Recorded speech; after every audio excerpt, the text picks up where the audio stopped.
This quick video is about how to delete your BeReal memories on iPhone. Okay, let's see. First open BeReal app, then click here. Now tap these three dots. Here tap on Memories.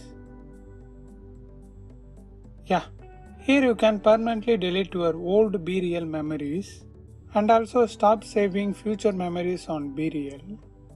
And note one thing, once you deactivate your memories, it was not recoverable. Okay, to permanently delete your BeReal memories, just tap Deactivate Memories. If you tap Deactivate, that's it, you are done. For now I don't need that, so I just skip this.